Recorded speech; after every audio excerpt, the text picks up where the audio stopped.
Утре пратениците ќе одлучуваат за интерпелацијата на 5 членови на судскиот совет кои таму се назначени од страна на собранието. Во исто време советот закажа седница, но според председателот Александар Камбовски нема да има пречки оној член што сака да отиде во собранието и да се произнесе за интерпелацијата. Доколку некој од колегите изрази желба да отиде таму и да даде изјава, ние тука ќе прекинеме седницата и ќе го чекаме колегата да се врати.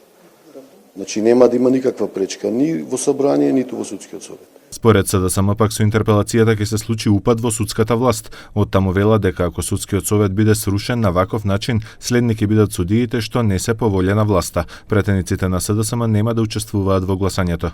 Ова представува школски пример за директно и грубо кршење на уставниот принцип за владењето на правото и особено за поделбата на власта на законодавна, извршна и на судска. Власта предводена од Мицковски на лице место континуирано ја демонстрира својата злонамера за целосна партизација и политичка контрола врз правосудниот систем. Од ВМРО ДПМН одговорија дека опозицијата намерно ги штити судиите и обвинителите за да избегне одговорност како што додаваат сторените криминали. Како председател на судскиот совет беше Весна Дамева, која како член на партиска комисија на СДС активно го спроведуваше политичкиот и криминален интерес на својата партија.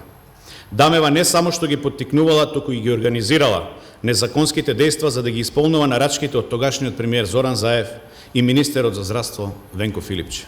Интерпелацијата беше поднесена од ВМРО ДПМН, вреди и знам, но не се знае какви механизми ќе преземе власта ако интерпелацијата биде усвоена во собранието, а членовите на советот не си поднесат оставки. Премиерот Христијан Мицкоски јавно ги повика членовите да си поднесат оставка, барајќи од нив да бидат доблесни. Весна Дамева, Татјана Чечарова Илиевска, Селим Адеми, Павлина Црвенковска и Милјази Мустафа истакнаа дека треба да постојат оправдани причини за да си поднесат оставки.